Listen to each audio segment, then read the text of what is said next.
The call of the meeting. Marguerite?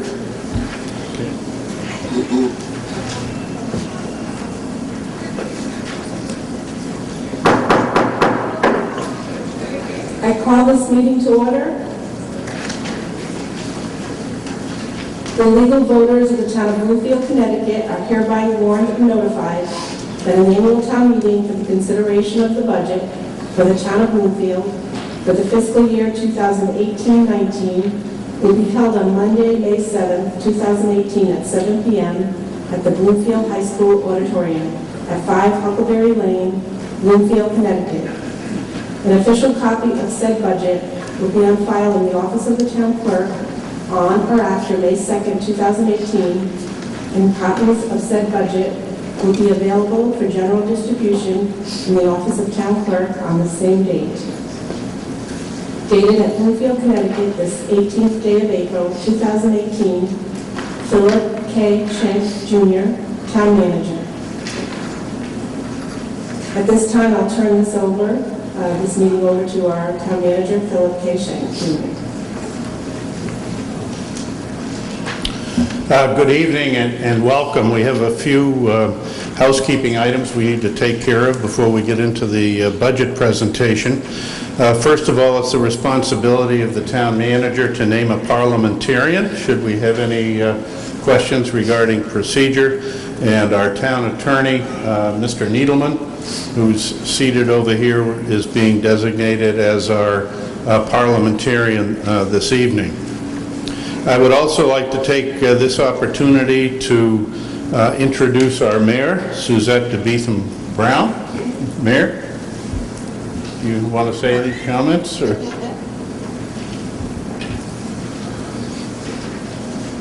Good evening, and thank you all for coming out to our budget presentation. It's wonderful to see so many of our neighbors out.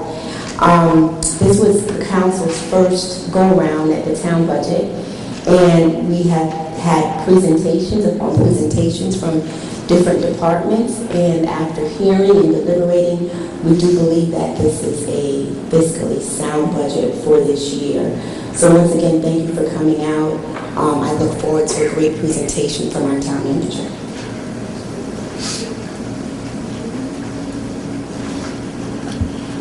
Thank you, Mayor. I believe that most of you should have received handouts of the presentation that we're going to have in just a moment. If not, they're available either down front here at the desk, or they are also available in the chair outside of the entrance to the auditorium. So with that, we'll go ahead and start our overview of the proposed 2018-19 budget.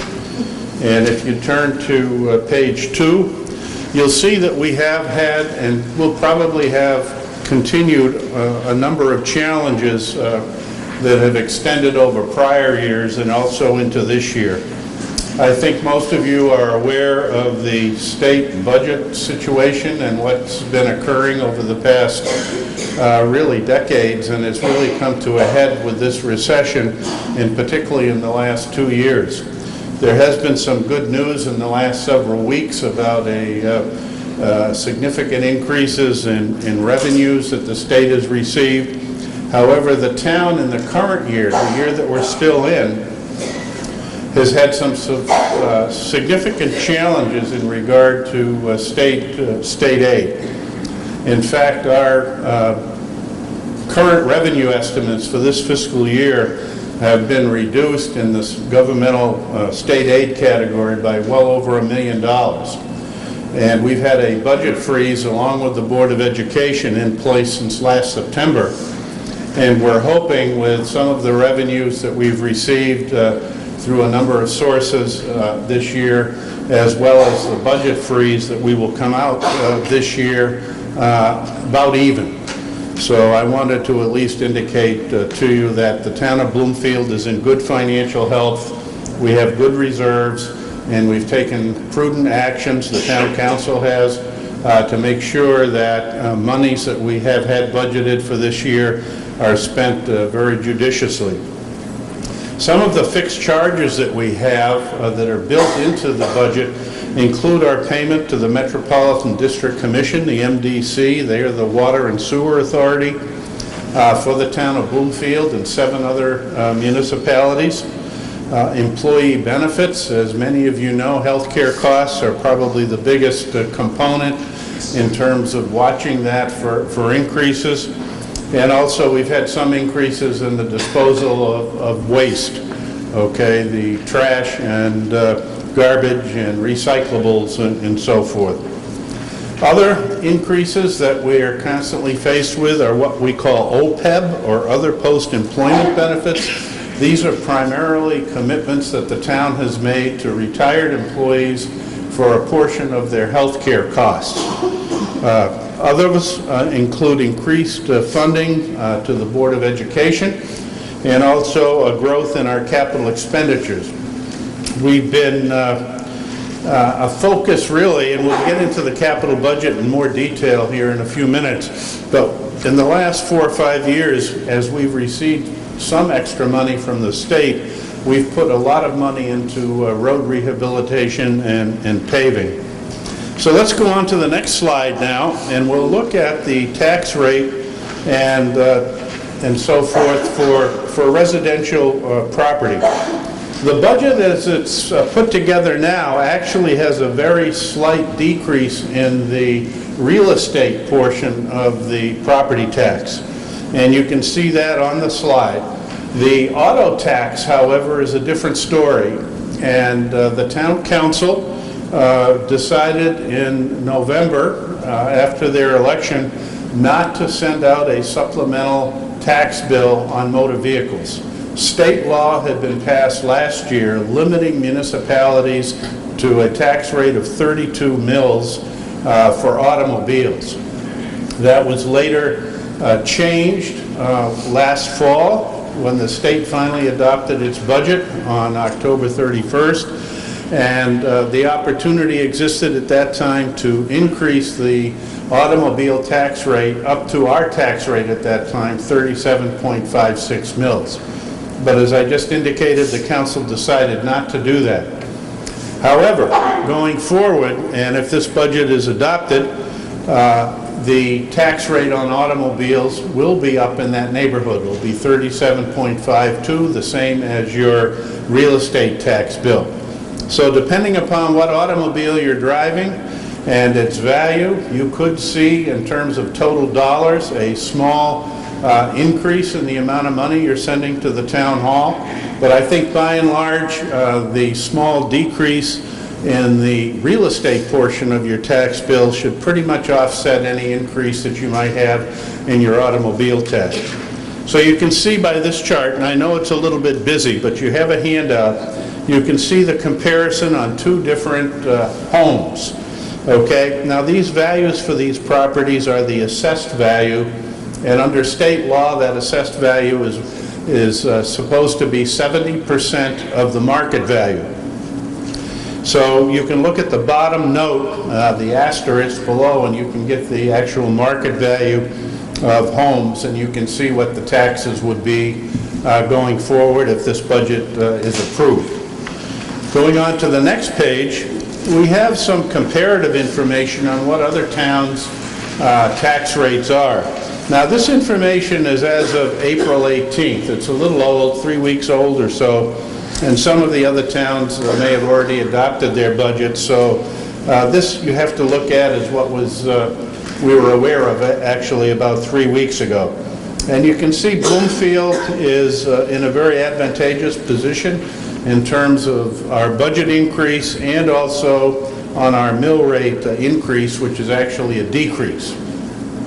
Very slight decrease. This happened several years ago as well. And that's due to, in many ways, a larger than we had originally anticipated increase in the town's taxable property. So we're benefiting from that going forward this year. Moving on to the next page, we have a budget summary of the budget. We're looking this year at almost a $90 million budget for the town of Bloomfield.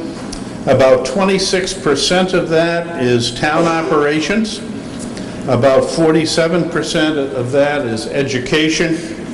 About 4% is the MDC sewer ad valorem payment that we make to the Metropolitan District Commission.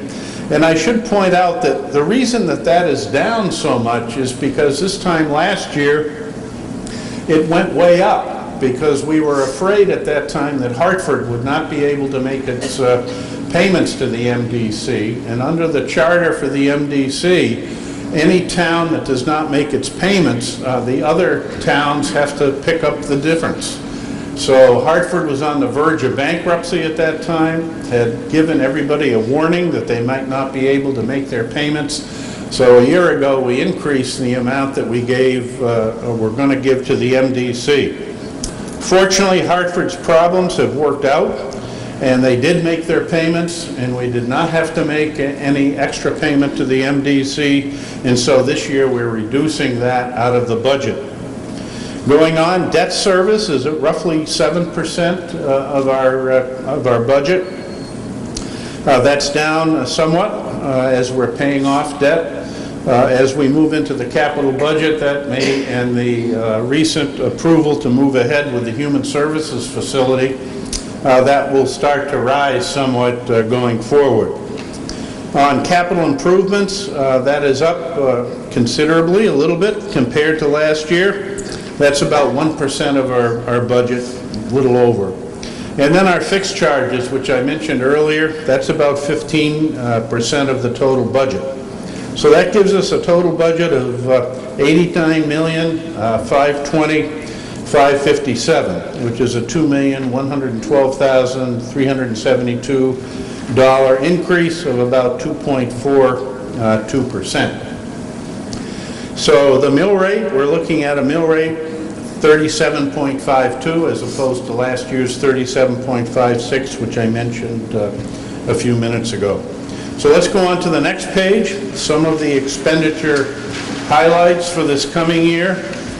The general fund, we're talking, as I just mentioned, about a 2.42% increase. Town operations, including salaries, contractual services, utilities, materials and supplies, they're up about $700,000, 3.16%. There are no new town positions figured into this budget.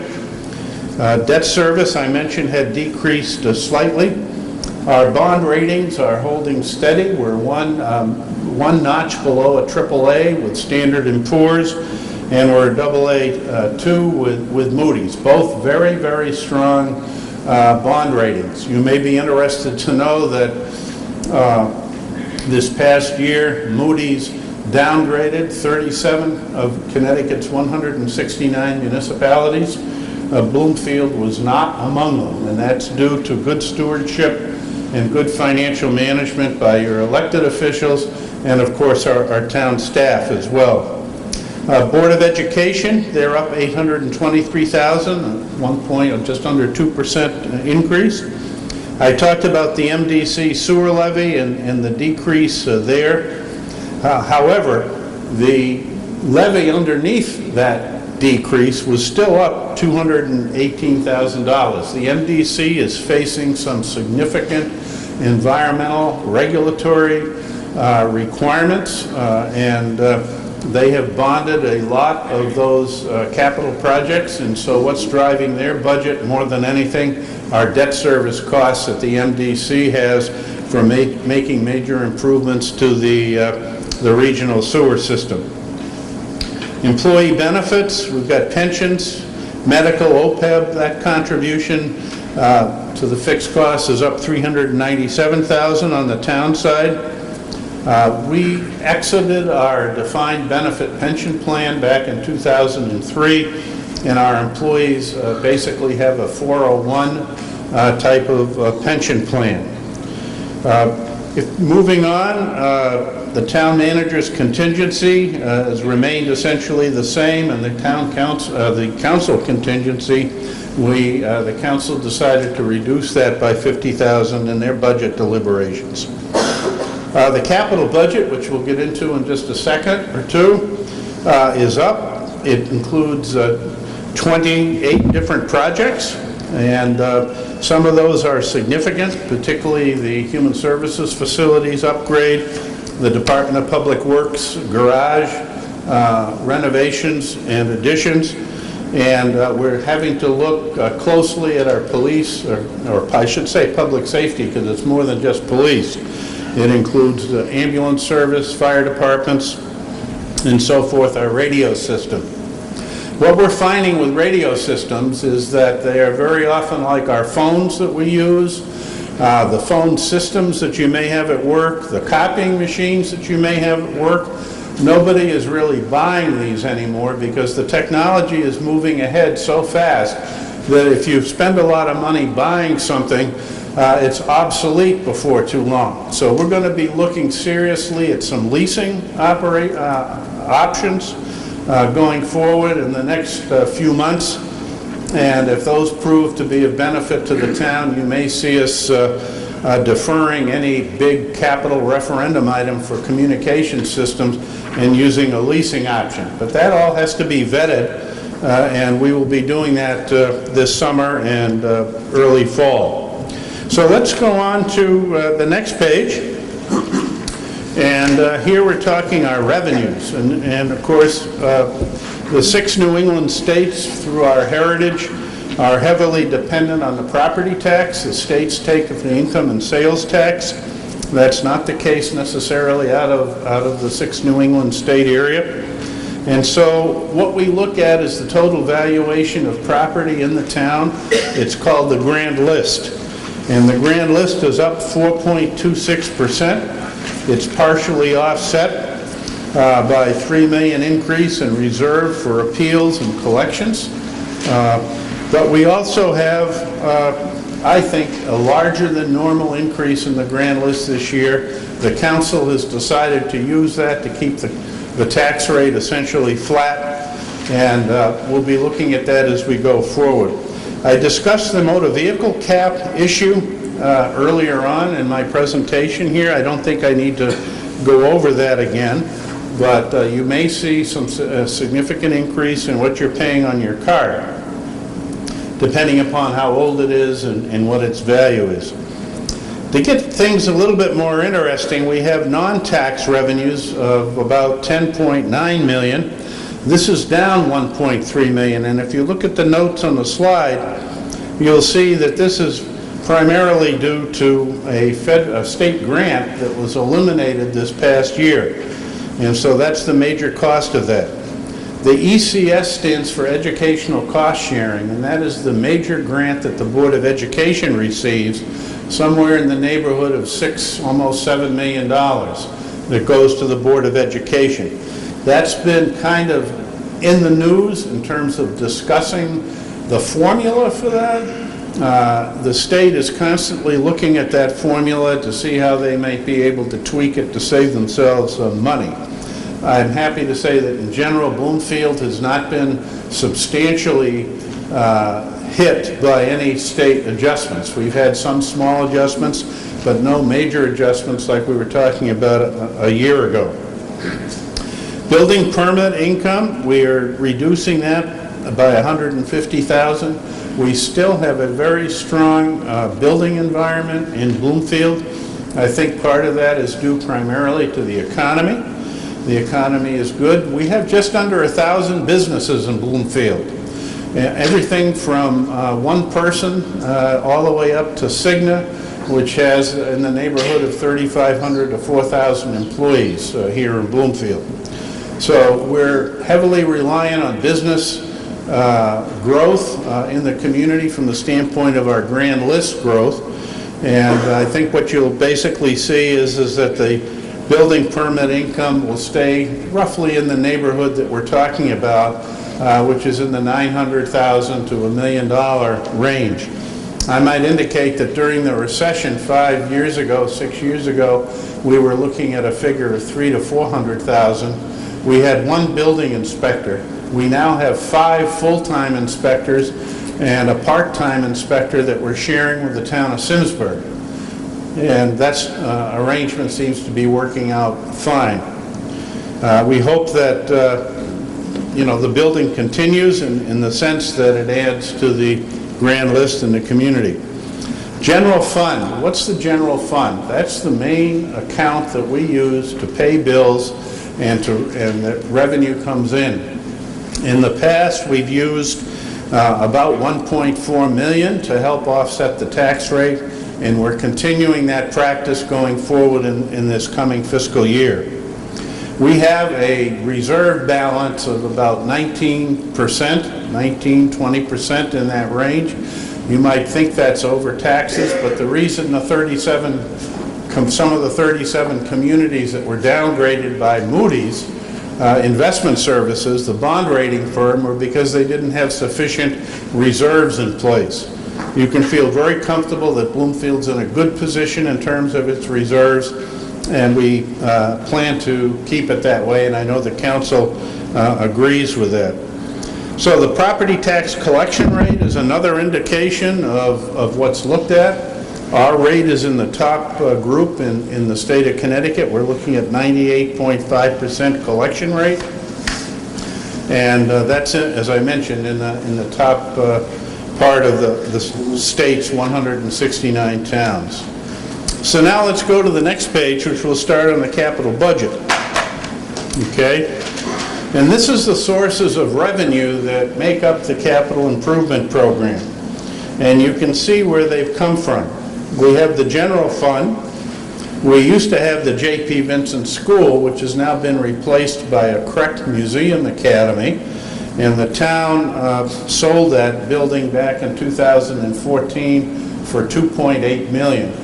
That money was used in our capital budget to fund various projects, again, primarily road rehabilitation and paving projects in prior years. We've now used all of that money, and we don't have any of that remaining. So that shows as it going to zero. LOCIP, L-O-C-I-P, stands for Local Capital Improvement Program. This is a state-funded grant program. And again, you can see that's been reduced by the state, and so we'll be receiving less money in that particular revenue source. The Municipal Capital Grant. Now, this is a new grant that the state put in last fall, and this is something that goes year to year. And to a great extent, it's offset the municipal revenue sharing grant that they decided not to fund. So we've lost one grant, we've picked up another one. However, this may not last. It depends upon what the state's financial condition is going forward. Right now, I would say it looks positive going forward based upon income tax receipts as of the middle of April, but we never know what they're going to do. Borrowing's included in here because we have certain capital projects, namely the Human Services Facility project on Park Road that will replace the building at 330 Park. And we have the Public Works garage, both renovation and upgrade that's going on there. And so the borrowing is reflective of those two projects really going forward. And whenever we do projects, we very often are able to bring them in under budget, or the scope of the project might change slightly, and we have balances left in accounts. So we go through all of the various accounts, make some judgments as to whether we can take money that was appropriated in prior years and apply that towards the current capital budget. And so that's included in here too, $274,000. So that brings us up to a total of $17,700,000 plus. But if you take out the borrowing, you'll see that our capital budget is $3,439,000 proposed this coming year, as opposed to the $3,008,000 from last year. I'm hoping we can continue that and that we get money from the state in future years. There are a lot of projects that we want to undertake and that the town needs. So let's go anyway to the next page and see exactly what we're talking about in terms of funding, okay? These are in descending financial order. I'm not going to go into some of the smaller ones in a lot of detail. I'll be prepared to answer any questions that you have after the presentation, and we can talk about them. But I wanted to go through at least probably the first page here, and maybe some on the second page, to kind of give you some indication of what's going on. We've talked about the Human Services Facility. That's already under construction. If you go out to 330 Park out there, you'll see that the temporary fencing's been put up. Large equipment has been put in there. The temporary drive has been put in there. This is on property that's adjacent to the west of the entrance into the 330 Park facility. Road resurfacing. I've mentioned that we tend to put a lot of money into road resurfacing. We're putting $1 million this current year into road resurfacing. I'm not going to get into a lot of detail on the types of resurfacing. They go everything from crack sealing all the way up to milling and replacement of roads themselves. Going on down the line, the town has been quite concerned over the lower Blue Hills Avenue neighborhood, and particularly Blue Hills Avenue itself. Efforts have been made in the past and are continuing, and we're looking at a potential slimming of Blue Hills Avenue as it approaches Cottage Grove Road from the Hartford City line going north. And that will maybe come down to 2 lanes, one in each direction, and then a turning lane in the middle, which will allow us to do street improvements on either side. We do have a facade improvement grant that's left over from the state, and we'll be trying to do some more in that area of town. It's really 3 phases. It goes from the Hartford City line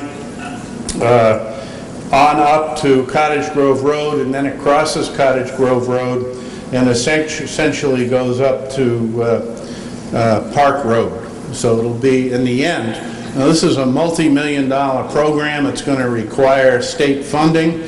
We have been working with the Connecticut Department of Transportation. They've been supportive of it. It will not, at least at the present time, it will not take care of the congestion and problems that we have at the intersection of Cottage Grove Road and Blue Hills.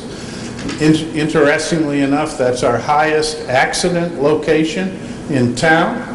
We have approximately an accident a week there, sometimes a little more. And the Department of Transportation, Blue Hills Avenue, Route 187 is a state road, and obviously Cottage Grove Road is a state road. The state has had some very preliminary design work done a number of years ago, and the cost to correct that intersection somewhere in the $15 to $18 million range, and would have to be funded by the state. But there is work that can be done on the lower part of Blue Hills Avenue and the section of Blue Hills Avenue north of Cottage Grove Road up to Park Road. So we're looking at that neighborhood. This $350,000 is strictly design work to start on the project. You'll probably see this come up in future capital budgets. It's a major project that we're starting work on. Okay, townwide property revaluation. The total cost of this project is $580,000. The state of Connecticut requires that every town, every 5 years, go through and revalue all of their property. We did that in Bloomfield in 2014, almost just off of the height of the recession, and many of you saw your values on your houses and so forth decline. And what happens when one sector, the other sectors of the revaluation include commercial and industrial properties, okay? And so what ends up happening when one goes down, the other one goes up, assuming that the amount needs to remain about the same. So in 2014, values on commercial and industrial property went up, stayed the same or went up, and residential property declined. So essentially what we're looking at is this time, and we'll be doing that in 2019, starting that process, your first tax bill that you'll see any difference will be in July of 2020. But we're starting that process this coming year with the $200,000 that we've included in the budget. Philly Park. Many of you probably drive by Philly Park sometime around Bloomfield when you're here, going to the grocery store or wherever you're going, and you see the work that's being done out there now. What's being done out there now is phase 2 of essentially a 5-phase project. The total is over $3 million. The first phase was completed last year. The second phase is underway, and the second phase is the most expensive phase, and that's being funded by the town, but also by the state of Connecticut. We received grant money to do that.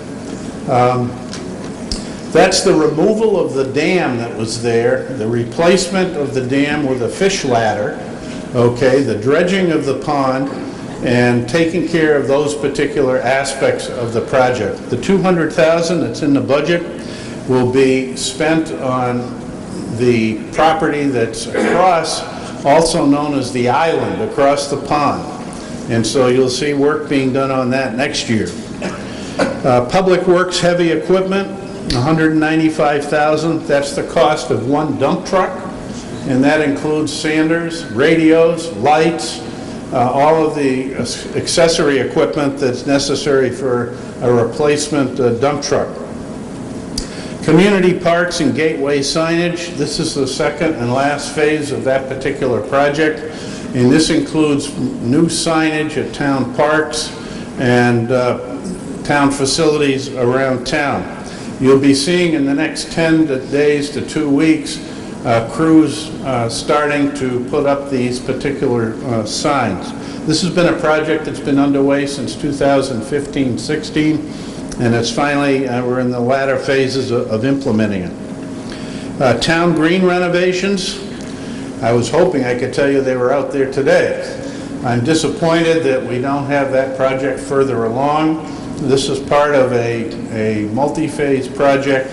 Again, we're replacing the sidewalks. We've had insurance claims because the former tiles and so forth there had moved up with frost and so forth, so we're replacing all of the sidewalks in the town green. We're installing an irrigation system. We're installing lighting, and this will all be, and we're buying new benches and so forth for the town green project. So you'll see that hopefully underway here in the next few weeks and will be completed. Tennis and pickleball courts. If you don't know about pickleball, you can Google it. You'll find out that it's a very hot item at the moment. And we're taking some unused tennis courts and converting them and putting in lighting for pickleball, as well as refurbishing tennis courts as well. Conversion of the Board of Ed financial system to a unified platform. The previous town council and the current town council have encouraged both the town and the Board of Ed to try to get together and work on some projects that would try to make some improvements in terms of efficiency, effectiveness, and cost.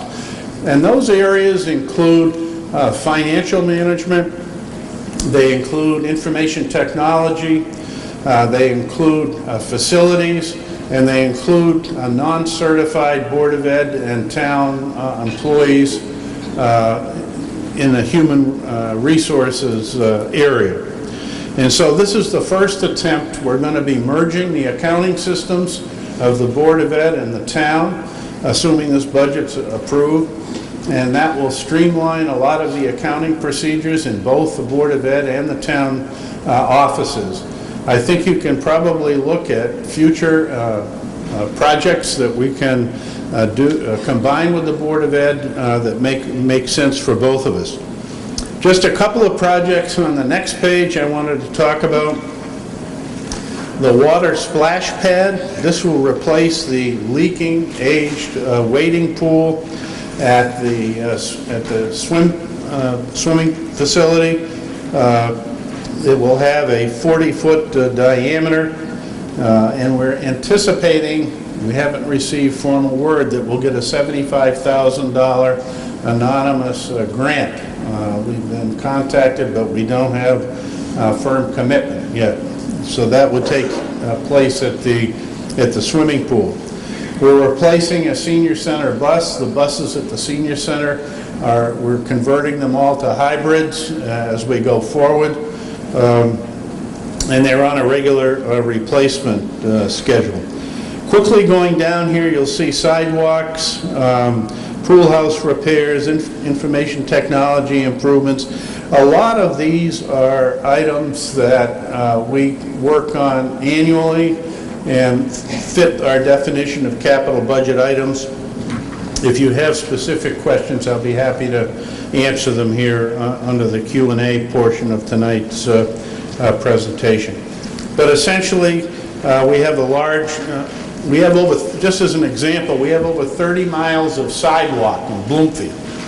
And for some of you that live on sidewalks, you know that they're not in the best shape, and we're having to go ahead and undertake those improvements as we go forward.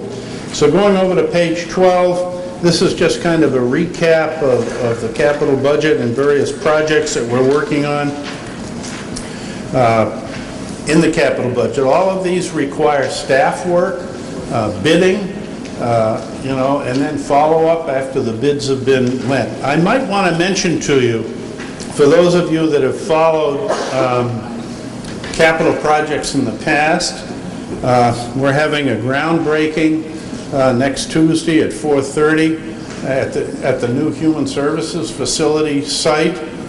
The Greenway, East Coast Greenway project, finally, after almost 10 years of design, redesign, funding, complexities, permitting at the state and federal level. The bids on that project came in slightly less than what we had budgeted.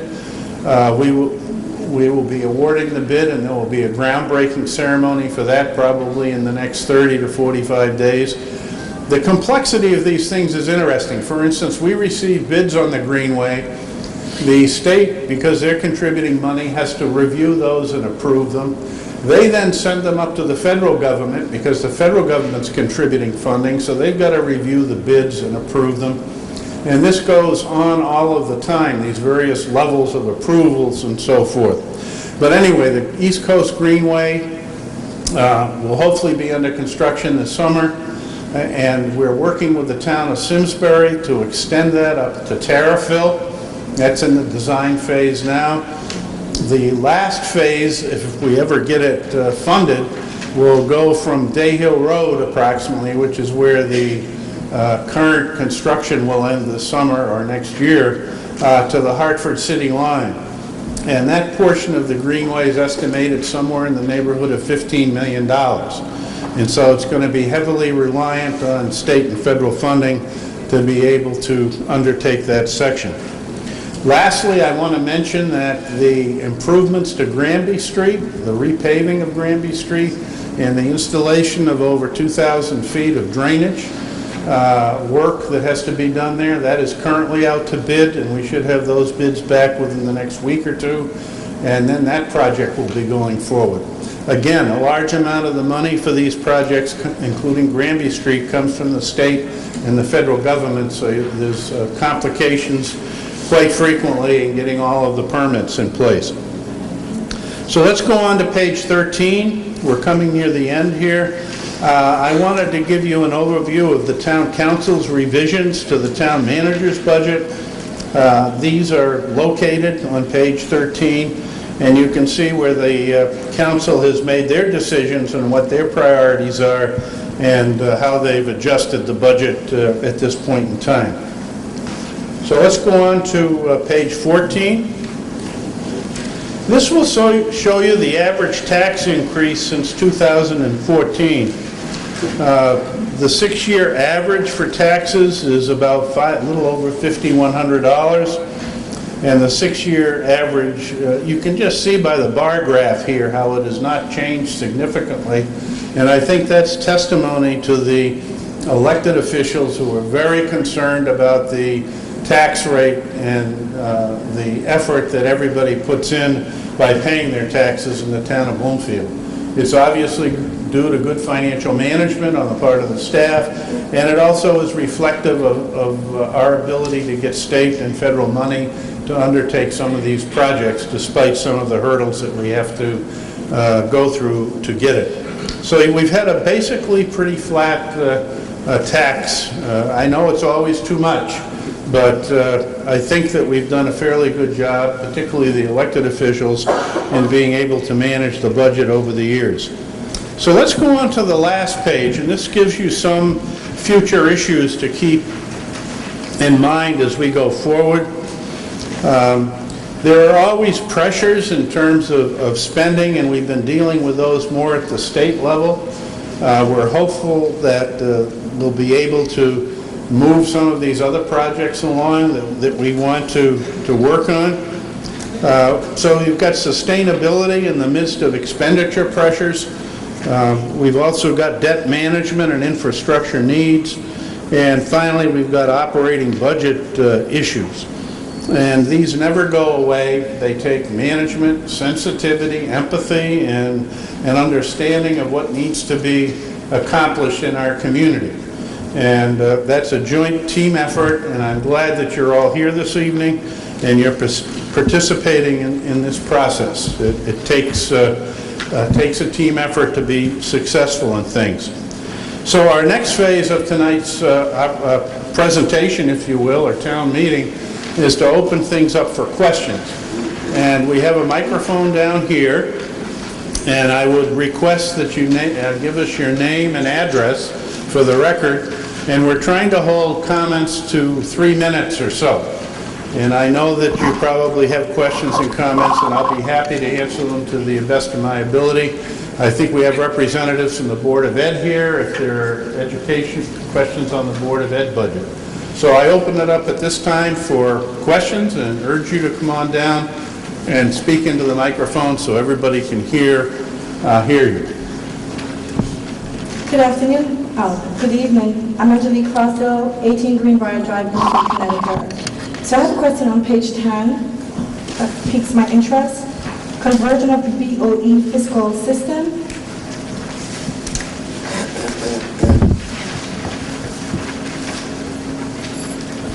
Which one is this now? I'm sorry. Page 10, Yep. the last item.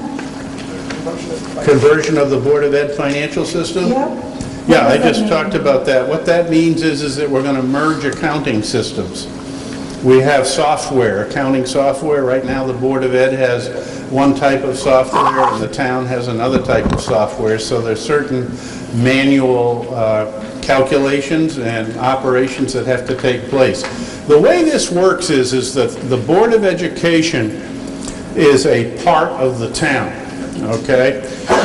The town of Bloomfield is the corporate entity. The town owns all the property, all the buildings and so forth, but they give operational control, in the case of the schools, to the Board of Education. And so the Board of Education sets up its own accounting systems, its own facilities management, its own policies within that. The council cannot tell the Board of Ed how to spend their money. The council can tell the Board of Ed how much money they will receive, but they can't dictate where that money is spent. And so what we're trying to do here is to combine accounting systems so that bank reconciliations, accounts payable and receivable, payroll, and all of this are operating off of the same financial system. So this doesn't include any consolidation of staff. And what is the cost saving to the town? The cost saving to the town will be reducing the amount of time that the existing staff has to spend on managing the finances of the community, including the Board of Ed. And staff consolidation? There will be no staff consolidation with this proposal at this time. Okay, thank you. Yep. Lucy Hurston, 5 Christine Circle, here in town. I'm here with the members of the First Congregational Church in Bloomfield, and we have a statement and then a question, and we'll keep it under 3 minutes. It's about the property tax issue. The nursery school is an integral part of the First Congregational Church in Bloomfield. It is a key outreach mission in this community. Its staff and teachers are employees of the church. It is one of the only NAEYC accredited preschools in this area. Over 80% of the students served are from Bloomfield. It has provided a valuable educational service to this community for almost 60 years enriching the lives of hundreds of the town's children, many of whom are now adult residents. The nursery school operates on a break-even budget. It is not a moneymaker for this church. Any increase in expenses, the proposed property tax represents a most significant increase, will require an increase in tuitions. But over 90% of the students are from families whose income qualifies them for subsidies from government programs like readiness grants. Any increase in tuition would be a hardship for these families, and it is unlikely their readiness money would be increased to cover paying the property taxes back to the town. The nursery school meets the state's qualifications for exemptions, educational, charitable, religious, etc., and it provides services that help relieve the government of some of its responsibilities. The new town council ran on a platform of creating a better Bloomfield, better communication, better transparency, better relationships with citizens and supporting groups that help make Bloomfield better. It is highly commendable that they want to make Bloomfield more warm, welcoming, and inclusive. This property tax does not fit in that big picture. These previously exempt organizations provide valuable services that make Bloomfield a better place to live and visit. They provide services the town is not able to, like educating our preschoolers to better prepare them for public school. They should be encouraged, not taxed. This property tax that is the result of a new interpretation of what has previously been deemed exempt could prove to be a lose-lose-lose for the town. If it causes organizations like the First Congregational Church Nursery School to close, the children served would lose some high-quality opportunities to get a great head start on public school. Teachers and staff would lose their jobs.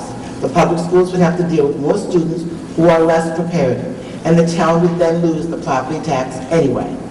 We understand the town council has been blindsided by this issue of taxing previously exempt organizations, but hope you will see the bigger picture of its impact on the fabric of Bloomfield. As you are considering the options available to you, please ask yourself, does this make Bloomfield better? Thank you. Thank you.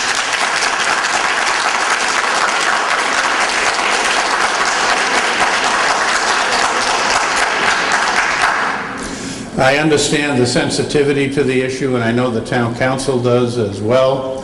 And I want to let you know that the town council is working with our attorneys to better understand the situation.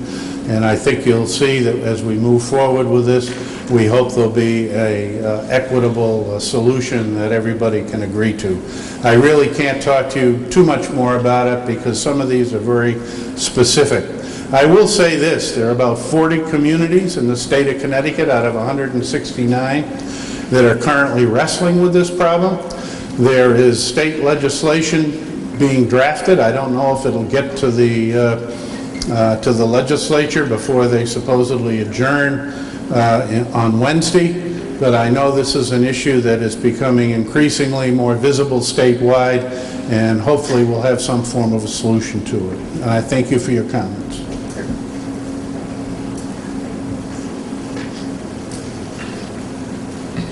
My name is Roger Bunker. I live at 28 Old Village Road, Bloomfield, Connecticut. I'm active in a number of town activities, particularly involving youth. And I've been a member of the Congregational Church and a resident for about 39 years.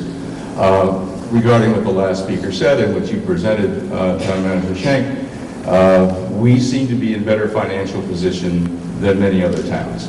And that raises the question of why at this point in time have we decided to remove exemptions from the educational outreach of religious organizations such as the First Congregational Church.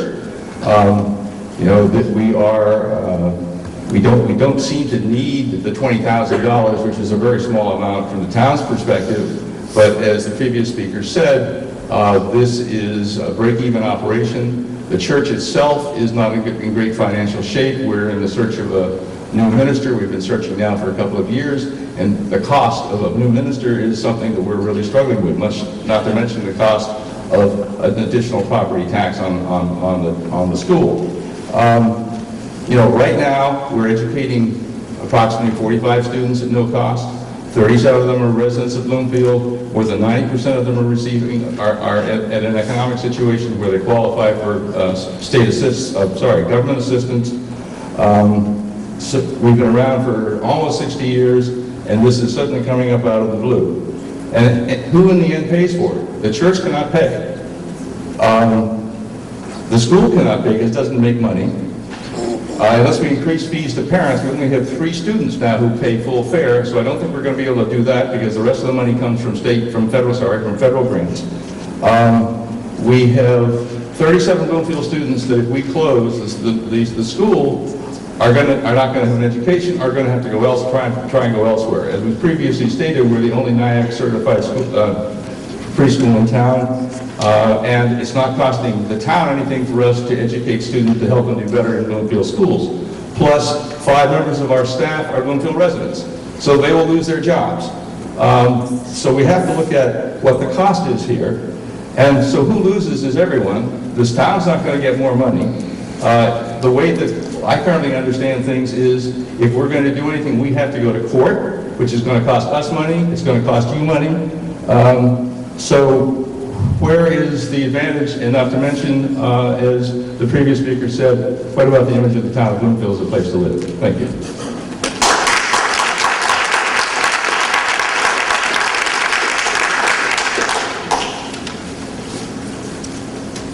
Hello. Hello, neighbors. Hi. My name is Mike O'Reilly, and I live in Bloomfield, 69 Prospect Street. Many of you may know it's the house for the cows. Yeah, it's me. All right. I brought 2 people here to make this point that these 2 people, previous speakers, spoke, and I hate to turn my back to my neighbors. Sorry. Turn around, guys. This is today. This is Sinead, and this is John Michael, and I've got technically 9 minutes, which I won't need because the point is made. They're both students at UConn. He'll be going into his 4th year, and she'll be going into her 3rd year. They both went to the school that we're now talking about, potentially being closed. Look at these children. They represent the future of Bloomfield. I hear a lot of talk about businesses and blah, blah, blah. Education. Yes. I'm done. Yes. Thank you.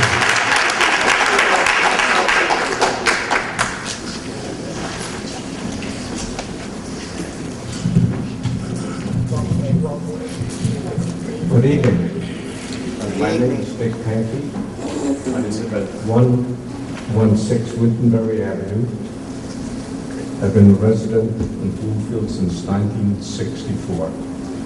I've seen budgets come and budgets go. I'm here to support the budget tonight because over the years, they've been positive. Whatever they asked for was worth the money to spend. It was for the common good of the community, not only for the infrastructure, the seniors, the education. Yes, sometimes we ran short, sometimes we overspent, but basically you have to pay taxes for services. That's what government is all about. And Bloomfield is growing. It's progressive. We see new enterprise and building and industry and infrastructure. We are a diverse community. And you have to be proud what's happening. But you also have to realize you have to pay for it. Yes, sometimes we bitch about it. We don't want to. But then nobody says you have to. You can do whatever you want. But if you want to live here, support the community. It's a great community, and I'm proud of it, and I think we have a new administration coming up, and I hope they listen what is being said, and I hope they won't use the excuse, we have to learn. That's not good. You have to come into something where you know, you have to know. Learning process is here. It's not there. So again, I just want to support the budget and say that I'm proud what's happening. And then a little bit on the side, I live at 116 Wittenberry Avenue. I do have one problem, and I'll address it to the town manager. Traffic in town, it's horrendous. I live on Wittenberry Avenue. It's like running the gauntlet. Cars go through stoplights, nobody stops. Speeding down Wittenberry Avenue and Philly Street, nobody gives a damn. And I don't know what the answer is, but hopefully somebody will come up with an answer. Otherwise, good budget. Thank you.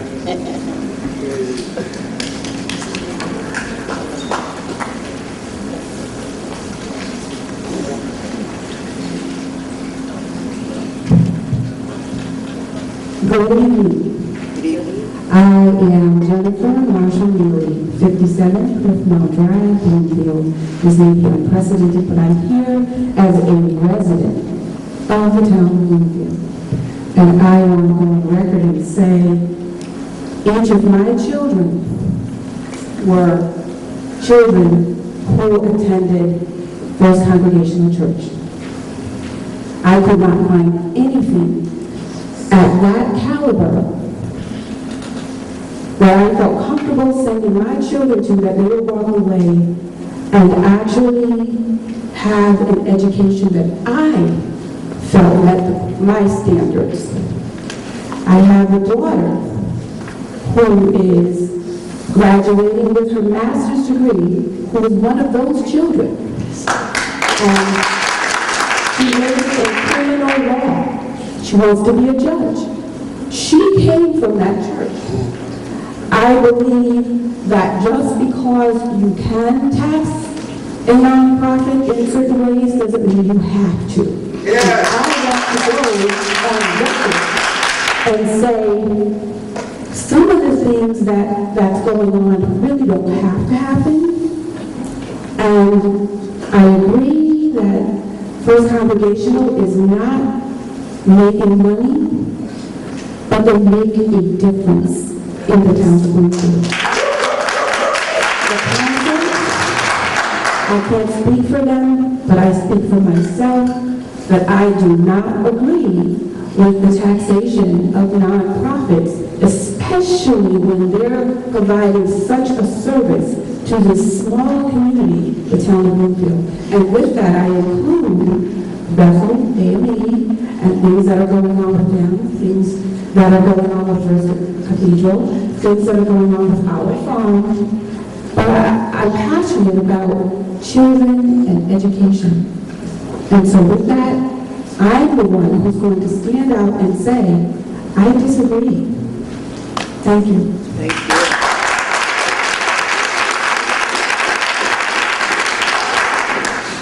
Hello, everybody. My name is Tamara Womack. I am actually not a resident of Bloomfield. My husband was for over 15 years, and we recently moved to Unionville. However, our children go to First Congregational Preschool.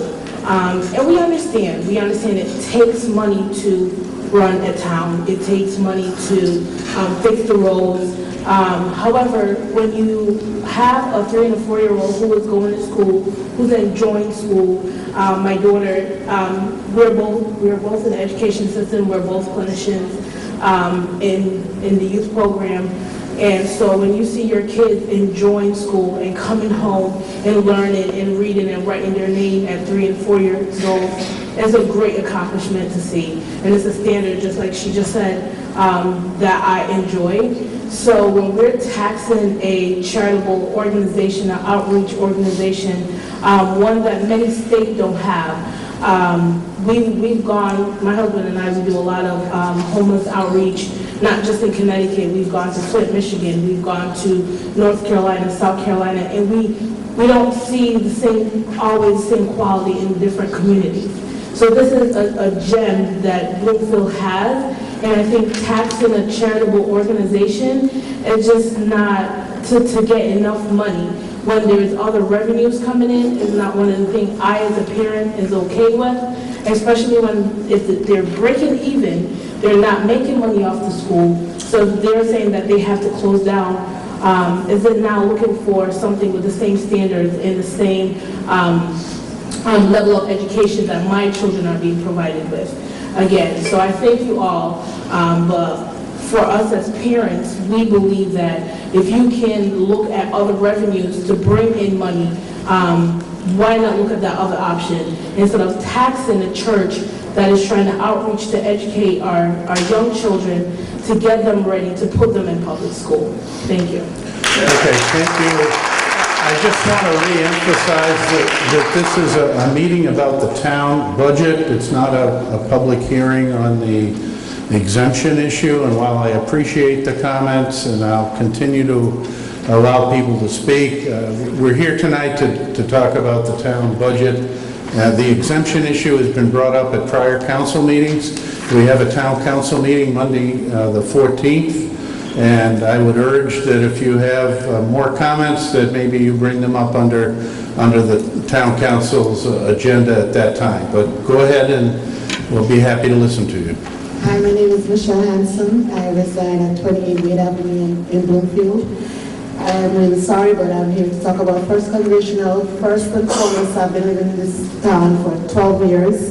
And one of the things I normally say to a lot of people who live here and not participate or outside of Bloomfield is, you guys take care of your children. And I am very disappointed about that. For one, I am an employee, I'm a resident here. We have like 4 or 5 other staff that lives in Bloomfield. And yes, we understand, you guys gotta do what you gotta do, but if the worst case scenario where we should have to close down because we cannot pay that, you're gonna have 5 people that live in this town who own houses who's not gonna be out of a job. So it's gonna trickle down either way, and whatever you budgeted for property tax, you may not get it because you won't be able to pay your mortgage. So everything has a domino effect. My daughter, my niece, they both attended First Congregational, and one of the thing that bothers me the most is that the short period of time we're given to even come up with that money. This is a non-profit. I mean, I'm not sure when the letter was sent out, but we have a deadline of June 1st. That's an amount. And, you guys have to really think about that. So, I just wanted to point out, please don't disappoint me and let me have to take my word back when I say you guys take care of your children. Because one thing I know, my kids, they stay here in town, they go to school. I have 2 kids at the high school. My stepson went through the school system. I never looked anywhere else. So please, I have a niece that is 2 years old. Don't let me have to tell my sister, look elsewhere to send her because you guys are not taking care of our children. That's all I got to say. Thank you very much. Are there any questions on the budget, the presentation this evening? I just want to let everybody know that the reason that this table is set up is that there is a special town council meeting after our question and answer period, and essentially the council will be meeting and they will be voting on the budget this evening. So I'll be happy to entertain if there are any more questions on the budget. Lois Hager, 8 Doncaster Road. I notice on the capital improvements list, you have a 5-year plan here. And I don't see anything about the town library. The town library is, I believe, I would have to check, Lois, it's in the last year of the 5-year plan. It may not be mentioned specifically there. I'd have to go in and look at the specific sheet. I think the library, it's an interesting issue, and I think there are a lot of people that are in support of the project in terms of its renovation and expansion. The issue that we run up against is, of course, our borrowing capacity and debt service.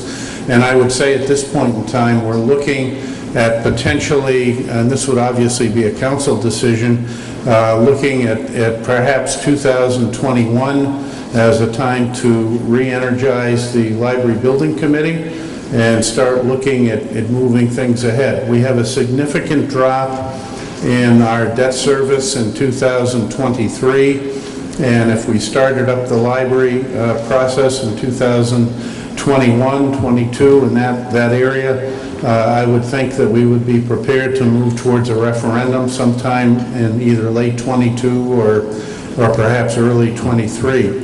I would also say at this point in time, the town council has approved the town staff and the town attorney to talk with the owners of the Riley Lumber Company to look at the potential purchase of that property. Money has been appropriated to do an appraisal on that property, and we are waiting for the results of that appraisal, and then there'll be a negotiation period, I'm sure. And I would hope at some point that the council would be approached with a recommended purchase price for that property, which, as you probably know, figures significantly into the library, the future library project. Thank you. Any other budget questions?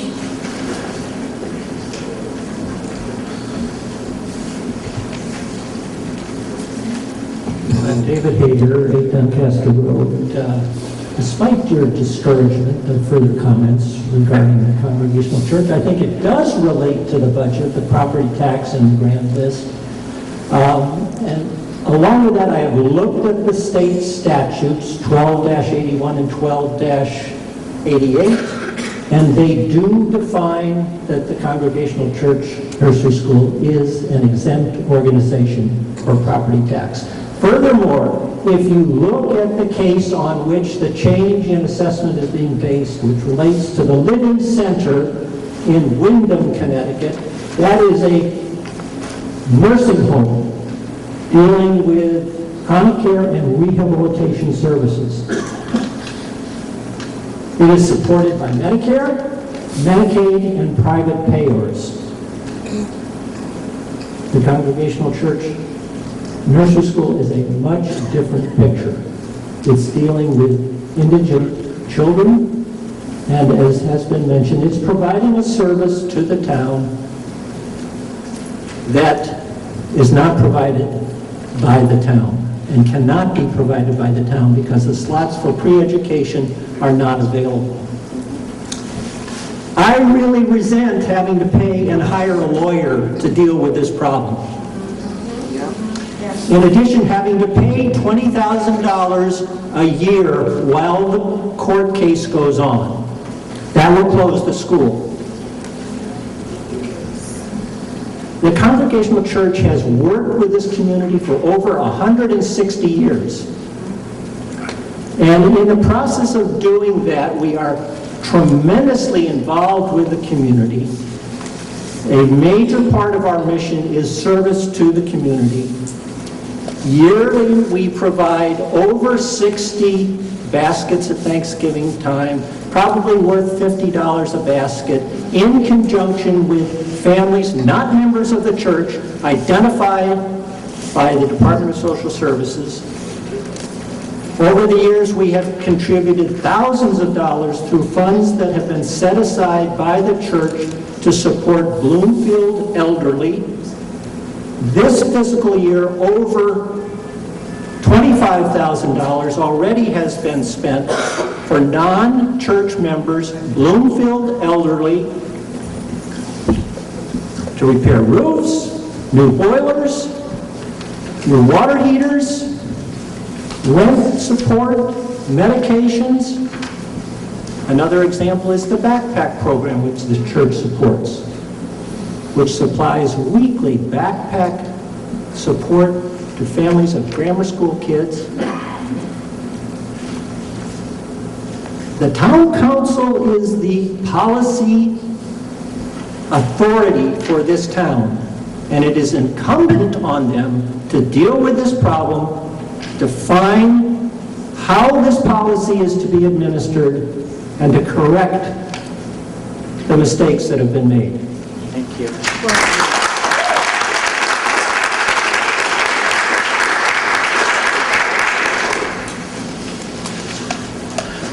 Good evening.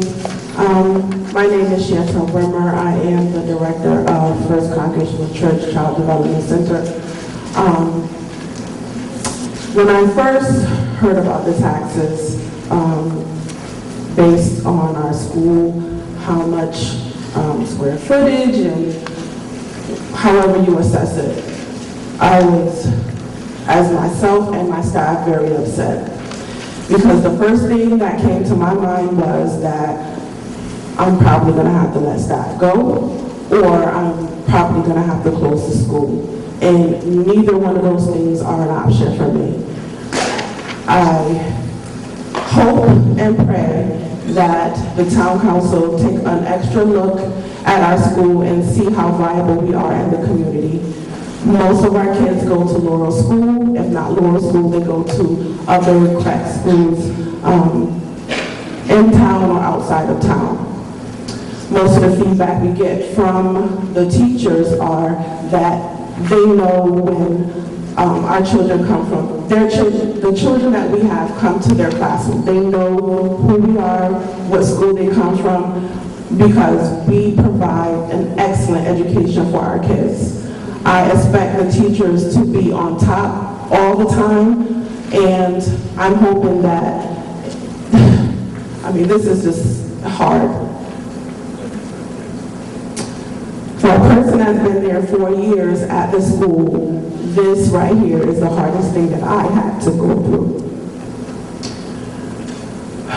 Not only me, but the staff, and to look at the parents and to tell them that, you know, this could be an option for them, that they have to look elsewhere, is just something that I can't or will not accept. So, my question to you is, I'm listening to the budget, I'm listening to all of this. We have a tight budget.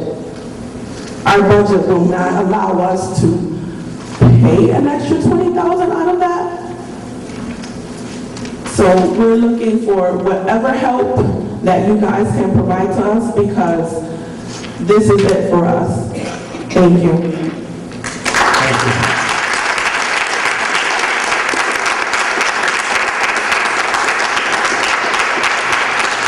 Okay, I'm going to go ahead and move things along, unless we have another speaker, okay? Yes.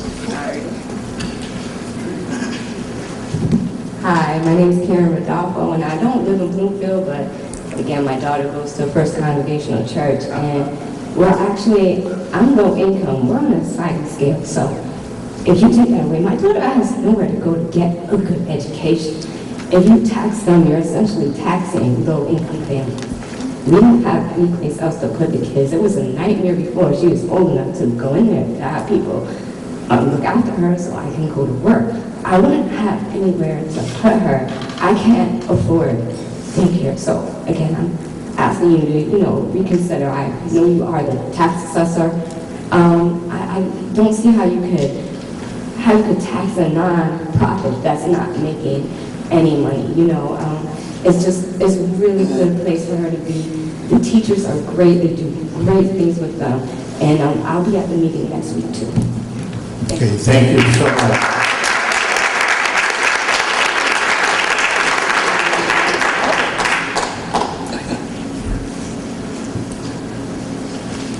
Hello. My name is Donald White. I live at 21 Reed Court in Bloomfield.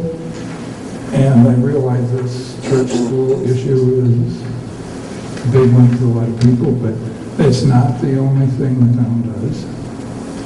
And I noticed there's a budget item for a new senior center bus. And it was mentioned it's a hybrid, which I think is a good idea compared to a gas or a diesel straight internal combustion bus. But I'm wondering, isn't it used for short trips? And has the possibility been considered of having an all-electric bus? It would help to clear the air and push us a little bit away from fossil fuels.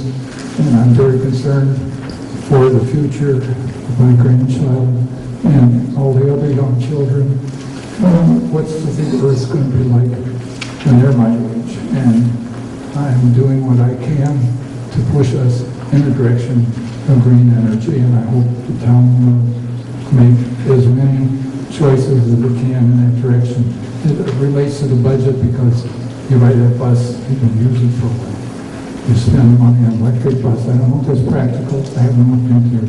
But if it is, I wish we could go that way. Thank you very much. Thank you. Okay, any other questions on the budget? I think we've heard enough about the church, but I'm willing to entertain if you've got another comment. Okay, why don't you approach the microphone then? My name is Scott Gochin. I am the financial manager of the First Congregational Church in Bloomfield. A lot of the items that I was going to bring forward have been said. As far as the families that are served, the low income, how we are accredited by the National Association of Education for Young Children. Most of the 94% of the students attending are from Bloomfield, and most of them are under the school readiness program, which is administered by the town and supports these families on a sliding scale based on their income. 14 of the families are below 50% of the state median income. Another 15 families are below 75% of the state median income. So as I said earlier, we really are helping these families. The town budget indicated 4.26% increase, or $3.28 million in the grand list. And normally the town should be pleased that this has attracted new business or maybe new homes. I don't think there is any reason for the town to be happy with the growth this year. There's a list of 17 charitable organizations that have been assessed this year. Granted, some aspects of these organizations should have been taxed, but there are others where the assessment process has been overly aggressive. Our church's assessment is almost 15% of this increase. 486,790 out of the 3.28 million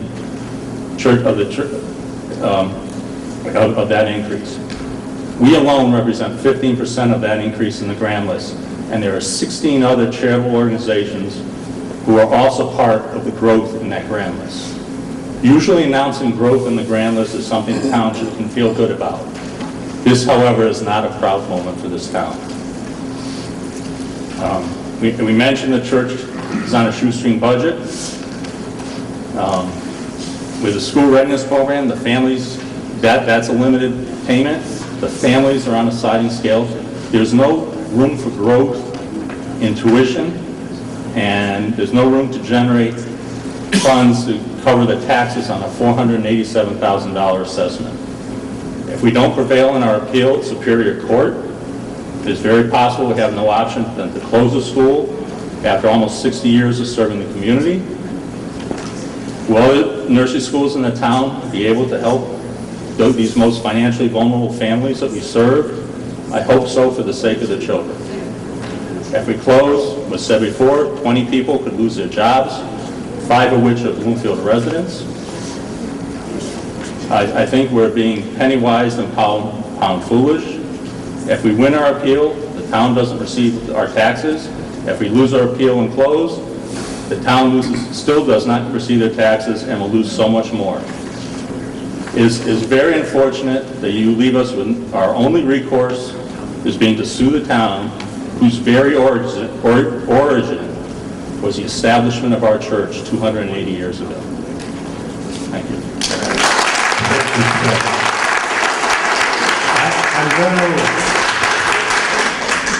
I'm sorry, and I don't really want to interrupt, but there's no way that I can let this portion of the meeting close without being very clear about certain things. This tax issue was not something that was done by this council. As our first speaker rightly said, this council was blindsided by this tax issue. But also, as the town manager said, this council will do its best to work this tax issue out. And I think that's probably the only thing that we can do. In this whole process, as a council, we've learned there's things that we can do and there's things that we can't do. This issue is a problem for each and every councilor. I just want to make that very, very clear. It's not something that we did. It's not something that we agree with. And each councilor will definitely try to make sure that we help every true nonprofit that's involved in this situation. Thank you. Thank you, Mayor. I'm going to call this portion of the meeting to a close, and the town council will be meeting up here to go into special session on the town budget. Again, I want to thank you for attending. The mayor very eloquently spoke, I think, about all of our feelings in terms of the situation, and I think you have to be patient, and we'll try to work things out. Thank you for coming. Please note that all the councilors are here except Councilor Elizabeth Waterhouse. At this time, on our agenda is fiscal year 17-18-60.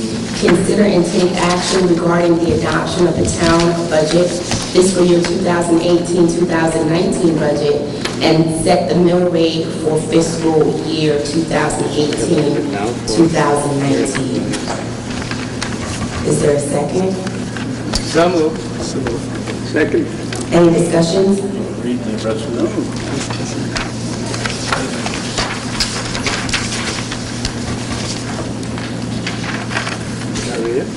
Be it resolved that the fiscal year 2018-2019 general fund budget for the town of Bloomfield, Connecticut, dated May 7, 2018, as itemized by department, board, committee, commission, or other purpose, and providing for a total expenditure in the amount of $89,520,557, with $42,162,165 for the Board of Education, $5,887,820 debt retirement, and $41,470,572 for other departments, boards, committees, commissions, and other purposes of the town of Bloomfield.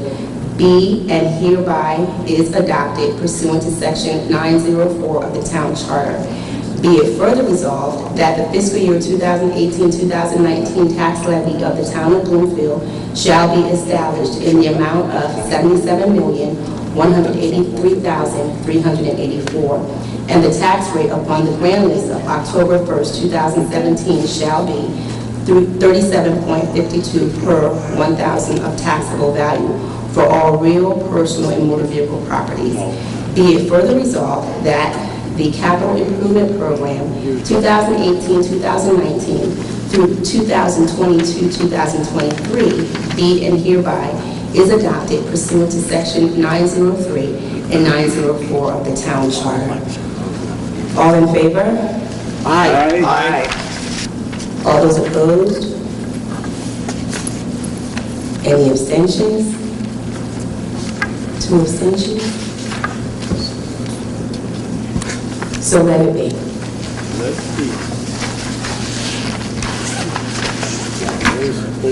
Can I have a motion for adjournment? So moved. All in favor? Aye. All those opposed? Any abstentions? So moved.